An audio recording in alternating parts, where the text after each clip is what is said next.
Hi, I'm Ben Bouteille. And I'm Matt Engstrom, and welcome to the State of CRM podcast. This week we actually have a little bit of a lighter topic, but it's relevant to just about everything we've talked about each week up until this point. So we actually reached out to the marketing team here at Tiny Clues just to find some examples of situations where targeting and automation have gone wrong, just to prove some of the points that we've been making so far around how set it and forget it methodologies can actually, not always drive the value you're thinking. So we're going to run through some very specific examples. These are all brands we love, but they're just examples of situations where maybe their marketing technology or automation services and solutions aren't necessarily delivering what they're thinking they deliver. Great. And Matt, just before jumping into this concrete example, for those who are watching us on YouTube, don't forget to subscribe. So click on this button, activate the bell to get notification on new release. If you are listening to us on the podcast platform, Apple, Spotify, Google Podcasts, and a lot of other platforms, I can't remember how many platforms we are on, subscribe, leave a review, leave a comment. We'll be really happy to read us. So Matt, what's your first example? Awesome. So we're going to start out today by talking about targeting specifically. And we've been talking a lot in the past around the importance of really understanding your customers through data so that you're essentially sending messages for offerings and things that people actually want to buy, and you're keeping your messages relevant. You're doing personalization that actually leads to conversions, et cetera. And we found some interesting examples of where this wasn't necessarily executed so particularly well. Okay, so example number one. Number one is Bloomingdale's. So this is an ad for basically a promotion for summer. So summer's coming up. People are headed to the beach. Really, really relevant, really topical. I love Bloomingdale's. I shop there a lot. I buy tons of great things, but the ad is actually targeted to women's swim, and it says, get your merchandise no matter which age. So you can imagine that I'm not necessarily the target, and you could say, well, maybe he buys women's swim for his girlfriend or his wife. Well, I don't have a girlfriend or a wife, and I've never bought women's swim in my life. So you can imagine that the buying intent is not there. So something's gone awry. Either they have incorrect data on me, but I definitely also still get targeted ads for things that are relevant to me from them. So they are doing it right as well, but somehow I'm in some journey that's completely irrelevant to me, which means I'm receiving more messages, half of which aren't even something that I would buy. So something to consider there is just making sure that you're keeping your database up to date, and that your journeys and whatnot are optimized towards the audience and what you understand about them. Yeah, and maybe looping back to one of the episodes we had in the past on unsubscribes. As you said, that you have sometimes good targeting and ads coming up and bad ones. The issue is that due to this bad communication, you will be more likely to unsubscribe, and so not receiving the good one. So that's, to the point of marketing is not easy. Automation doesn't help always. Targeting, that's the best solution to do. That's we for those who are listening to us, that we really believe in the hyper targeting and hyper segmentation, but that requires work, and that's not so easy to do, and need to pay attention to how it's deployed actually. 100%. And again, they do send me tons of communications for things that are relevant, and I love the brand enough where I still engage with those, but that could be enough to oversaturate me and get me to unsubscribe. So excellent point. The second example I have is actually from somebody on the team. Very similar, kind of a targeting flub, along the same lines of sort of gender-based mistargeting, and it says free with $40 plus order. Say no to PDA. Try the total support pouch that puts an end to public display of adjusting. So funny copy. It's for Hanes, so it's really relevant. I think it communicates the value of the product around it, obviously offering support. However, it was targeted to Diana on our team, who in the same situation never bought on men's underwear, has never displayed intent to buy men's underwear. And as a result of that, it's a kind of like an awkward ad to get, to be honest. And in this case, really relevant creative copy might kind of do you wrong in a situation where it might actually be somewhat off-putting dependent upon who you're targeting. So just another example of why understanding buying intent and doing the work to be able to use the data that you have to pick up on those signals that actually indicate that, and then making sure that's connected into your automation software or your email platform in a way that you're actually building segments to deliver the messages that you want to the right people. Because for somebody, that would lead to a conversion, but just not in this case. Yeah, that's, more important than ever. Maybe to follow up, I have an example. I have only one, but that will be longer story. Sharing an experience, a journey I had with a brand recently. Just for the sake of sharing the whole story, I will record my screen so we can put that at the same time in the video. Great. The story is easy. The context is I'm client at a sporting goods company. We'll see that on the screen. That's a baseball brand, Rawlings. I love the brands, great products. I'm client for almost 2-3 years now. I had a product to buy. I had actually 2 products to buy for my son. I came to the website directly, arrived on the website, super nice hero banner for custom gloves. That was not the product I was looking for. Went into this advertising or showcase of product, did some customization on the product, and then abandoned the product because that was not what I went to on the website for. Yeah. That you will see why I'm giving this detail that on the glove. And the next step is just I'm browsing the website, finding the product, a glove and a bat, exactly what my son needed. Find the product, add that to my cart, and go through the funnel to finish my order, to validate my order. Yeah. And at one step, for sure, they're asking me to either create an account or log in. I have an account, I'm a client. I log in into the website, and I finish my order. That's the context. The thing is that immediately after confirming, I'm receiving the confirmation of my order. I received the email. Thanks for your order. And this is 9:21 p.m. And that's really important. 1 minute later, so at 9:22, the 8th of May, and we can see that on my screen, I'm receiving an email saying a special offer just for you. Great. And the email say that, looks like you already subscribed to our emails. However, we care about you and want you to and your athletes to have best gear in the game. So, is this offer? You can, if you do a purchase of $35 plus, you get a free T-shirt or whatever. Blah, blah. Fine. I like the idea. I mean, the marketing journey that is behind that. I like the idea that they are not providing an offer or a gift or something only to new subscribers.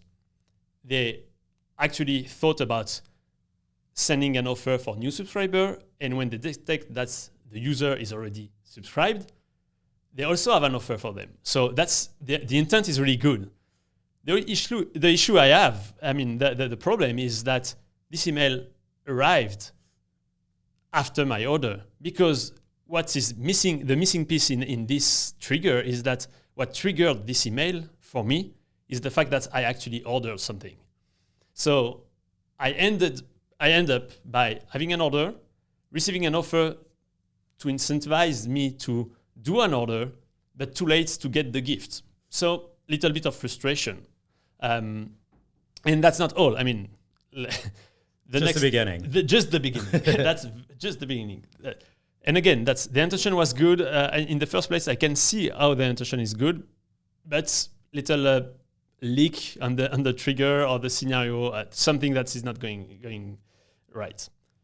1 hour later, 10:21 p.m., I'm receiving this email asking me, let us know what you think of your new. I'm making a pause because something is missing. I mean, the subject line is empty. Something wrong. I don't know. I opened the email anyway. And guess what? That's an email that say in the banner, thank you for your order. Okay. So far, so good. Would love to hear what you think. My first reaction is that they're asking me a review on the product I just ordered. My first reflex is that where is my shipping tracking? But 1 hour later, on the Sunday, actually, I'm not expecting that. And when I read the detail, the funny part is that they are saying, thank you for your order. We'd love to have your review on the custom glove I was talking about. I never purchased it. So the trigger is that 1 hour after created a product, a custom product, so that's necessarily an abandoned card trigger.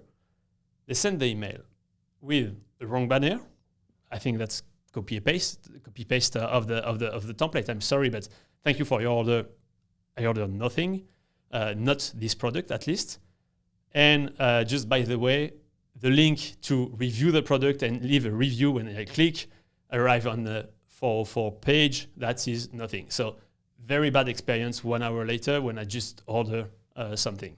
That's again something that's in the intent and the design of the workflow is good, but somewhere one behavior, mine in this case, doesn't match the ideal scenario of the workflow of the trigger and make a bad experience. Actually, that's just I'm more worried seeing that did they really validated an order for a glove that, by the way, is $400 that I did not intend to purchase, or that's just a bad message at the wrong time. And again, that's still not finished. I have some notes because the timeline is just crazy. 2 days later, 9:32. So in the morning, a newsletter that looks just classic. The content is about product I saw. The glove, different categories. Just to mention that the personalization module, where I have some product presented, say that I think you'll love this gear. All the product I visited, the product page I visited when I ordered 2 days before, and part of them product I already bought 2 days before. I'm not even delivered on them. Why do you think that I will be interested by these products? Yes, I am. I ordered them 2 days ago. So just, send them to me. I paid for it instead of saying that you might be interested. Yeah, for sure, I'm interested. Just connect the dot. And that's not real time. That's not an issue of updating the data. You are not just filtering the information. You have it. That's in the data in the database. Just the engine is just not. It's a misalignment of triggers, basically. Exactly. Yeah. That's a mistake on that part. In the same day, so 2 days later after my order, and exactly 48 hours after the trigger for the custom glove that say thank you for your purchase that I never purchased, I received the same exact email. So that's just illustrate that it's a workflow of abandoned card. Let's say 1 hour later, you send an email saying that you want me to purchase it. The content, the template, I think is the wrong one. And 48 hours later, I'm receiving the same. So all of that is that my point is, I know and I see because that's my job. I'm doing the same work. So I know that the intent is positive. The intent is to do a good experience, to generate maybe more revenue with some triggers, to have a good to provide a good experience for customers. But at the end, it's not. And my main issue, or the thing that we mentioned, and the main issue for everyone listening to us is that that's barely not detectable. Because what's happening is that the statistic, my open, my click, the thing I did in this email, they are aggregated in the stat of the day. So that means the trigger that say, you already subscribed to the newsletter, maybe you will be interested by this t-shirt. I opened it, I clicked into it. Suggest you're highly engaged. Exactly. Yeah. But that was too late by 1 minute. And the other issue is that it can even be worse. Maybe this email I opened and clicked will get the revenue of my order 1 minute before attributed to it, because if the timestamp is not at the second level and just at the minute or the hour, the post-open, post-click will be at the same time as my order. So this trigger is working very well. We send this email, Benoit opened it, clicked on it, and we have an order. Yeah, but the order of the thing is just in a time of 1 minute and not the right order. So yeah, again, the conclusion on my example is that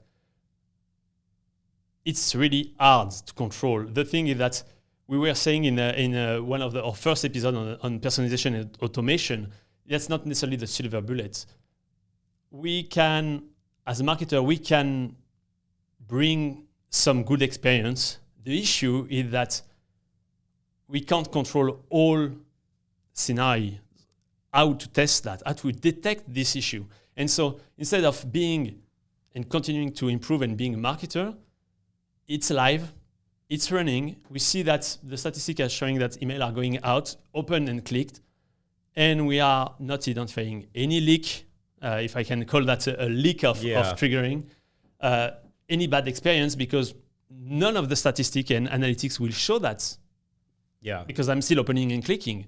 That's providing this bad feeling. Yeah, and what you're saying, I mean, who knows how many people this is happening to as well. I don't know. And with the timestamp issue, it's messing up their attribution. Exactly. So suggesting that this campaign actually might be working, even though the triggers and the journey is completely broken. It's like it's like a journey's been created for you, but it's the wrong journey in a certain situation, and the timing is broken. And to your point, it's like from an attribution revenue perspective, they're gonna actually think this is incredibly successful, at least from your particular data inputs, because you engaged with everything.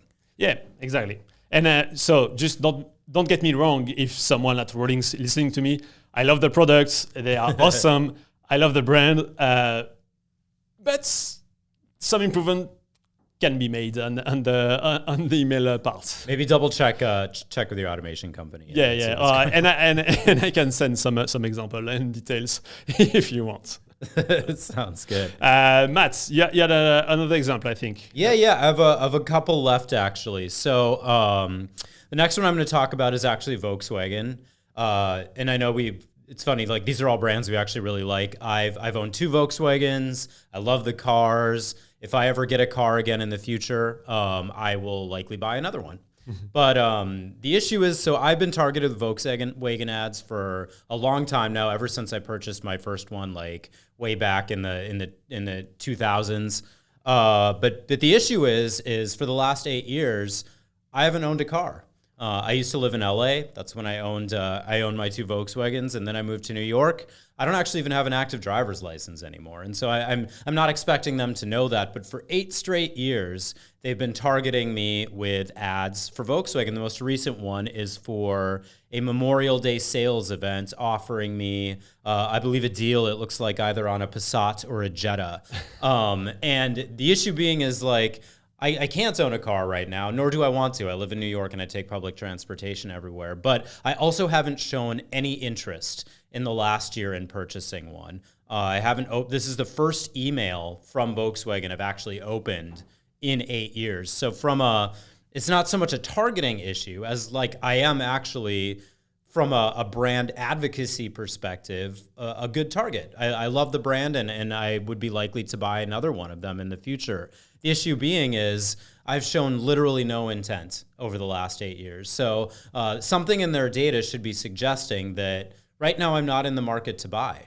And this is something that we actually are talking about on our last podcast, and we were comparing it to sort of the dating situation where you can't just hit someone up over and over and over again with no reply and expect some sort of different reaction. And the fact is my inbox is filled with emails from them over the past few years. And this could, like if we extrapolate this out to other consumers, could be like some of the things you were talking about. I could unsubscribe, or I could even go so far as to say, like, you know what, this has been a really bad experience. I think I might go a different direction when I purchase a car in the future. And again, like, love Volkswagen, think they're great. But I think, like, from a targeting perspective, what they really need to do is use their data effectively so that they're using their efforts to reach the people that are in market for that particular car at that particular time. So, talking about the last episode with Melissa Berger at Digitas, we were talking about the platinum rule, how to bring back the relationship in CRM, the R of the CRM, to bring back that's really in center of the practice.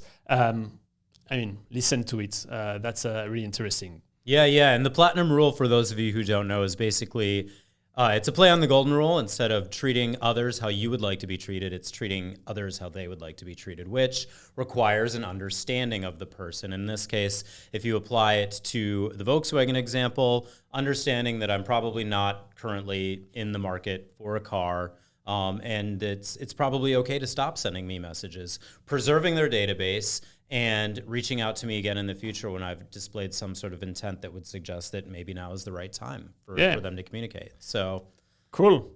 I think we have no other example for today. I've got one more, actually. You have one more? Yeah. Bonus. It's a bonus example, and it's actually a little bit of a different one. I think we've been talking a lot about email. Yeah. This is actually a push notification. So correct. Yes. I forgot about this one. So this is I got a push notification. I have the Drizzly app on my phone. Big fan of Drizzly. It's basically an alcohol and spirits. They have beer, wine. I'm not being paid to promote them, but I really do like them. Got me through the pandemic. But basically, I have the app on the phone, so I get push notifications from them, which I don't mind at all. And usually their targeting is pretty good. I get emails as well, really relevant products. The push notification says it's 4 p.m. on a Friday. Do you know where your weekend drinks are? Reality is I didn't, and that actually would be really relevant, especially if I was looking to pick something up for a party or to have guests over. The only issue is this arrived on a Thursday.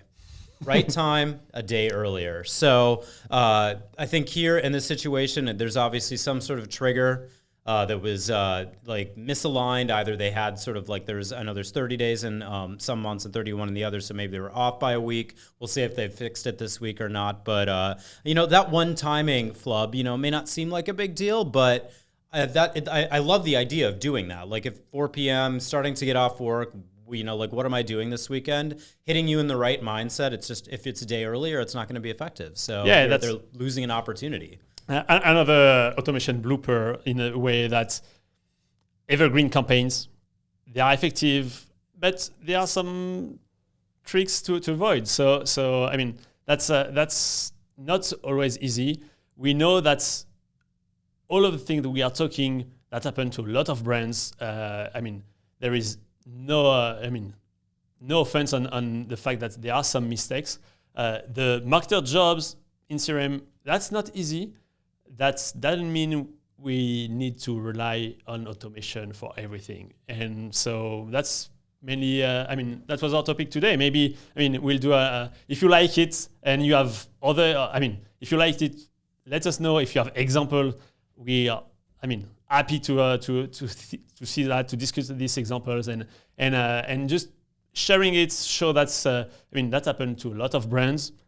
Not a big deal, but we need to work on that, all of us as marketers, to be sure that we are doing our job of marketer and not just setting up platform or automation rules that work in 90% of the time. 10% of the time the experience is not good, so that's an issue with a part of our base. Yeah, that's a huge potential loss in opportunity. And again, these are examples that we just sourced from the team over the last week. Yeah, how many more are out there? Yeah. So we won't go every week on new automation bloopers, but maybe we'll come back with some others in some weeks after some episodes. Sounds great.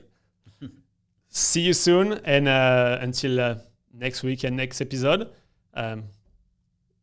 improve your marketing. Thank you. Bye-bye.